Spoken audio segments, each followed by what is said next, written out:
راديو دوجما يقدم برنامج يا ترى مين مع طنط نوسة وأحلى بسبوسة كل يوم سبت الساعة 9 مساء.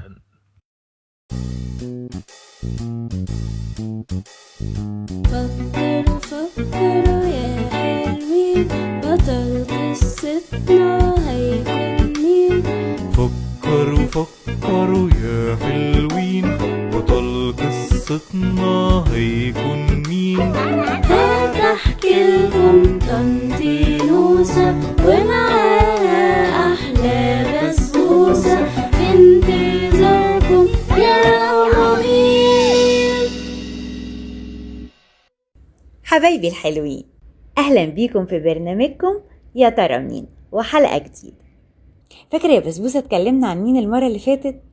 أيوة طبعا فاكرة، عن أبونا آدم وأمنا حواء وإزاي كانوا فرحانين في جنة عدن. فعلا عايش آدم في الجنة فرحان ومبسوط كأنه ملك في قصر باباه، عايش في سعادة، وطلب ربنا منه إنه يسمي كل الحيوانات والطيور والنباتات، وقال له ربنا يلا افرح بالجنة وكل اللي فيها. بس ربنا طلب منه طلب واحد بس، أيوة، إنه ياكل من كل شجر الجنة ما عدا شجرة معرفة الخير والشر. ويا ترى آدم بقى سمع كلام ربنا بعد ما عمل له كل الحاجات الحلوة دي ولا مش هيسمع كلام؟ هو بصراحة حصلت مشكلة إيه؟ وبقى مين بطل قصتنا النهاردة؟ مع الأسف بطلة قصتنا النهاردة حد مش حلو خالص، مكار وبيحب يعمل مقالب في الناس. عرفته؟ ايه ده بسرعة كده؟ طب استني بقى لما اصحابي يسمعوا قصة ويفكروا معانا.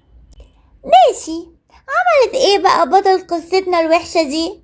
مع الأسف ضحكت على أمنا حواء وخلتها تاكل من الشجرة اللي ربنا قال لهم ما تاكلوش منها، اللي هي شجرة معرفة الخير والشر. ومع الأسف برضو ادت لآدم كمان عشان ياكل، وما سمعوش كلام ربنا. يا خبر، ايه اللي خلاهم يعملوا كده؟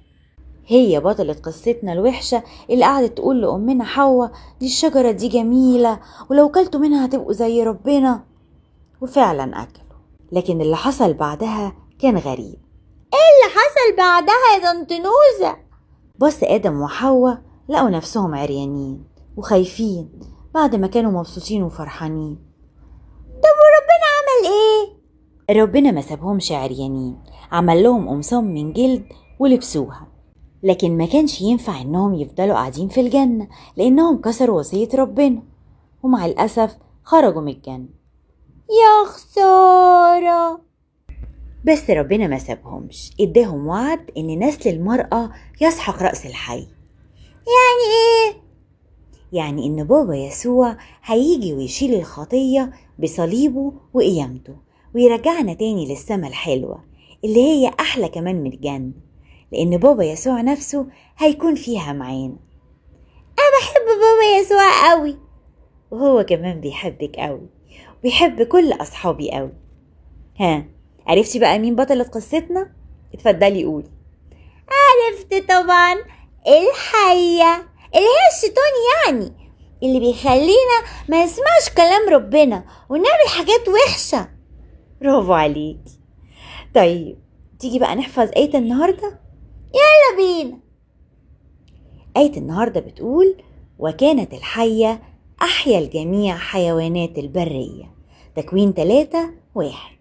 يلا نقولها. وكانت الحية أحيا الجميع حيوانات البرية. أحيا الجميع حيوانات البرية. تكوين 3:1. برافو عليكي. طيب قوليلي بقى يا بسبوسة، اتعلمنا ايه من قصة النهاردة؟ اتعلمنا ما نسمعش كلام الشيطان وما نعملش حاجات وحشة تزعل بابا يسوع. طب تعرفي يا بسبوسة ايه الحاجات الوحشة اللي ممكن تزعل بابا يسوع؟ أيوة، الشتيمة والحلفان ونتخانق مع بعض ومش نحب بعض. صح جدا، انتي جميلة يا بسبوسة. شكرا يا طنط نوسة. يلا بقى يا بسبوسة ننهي الحلقة. يلا بينا. يلا نقول لكم باي باي حبايبي الحلوين. باي باي. باي باي. ونشوفكم في حلقة جديدة مع طنط طنط نوسة. وأحلى بسبوسة. باي باي.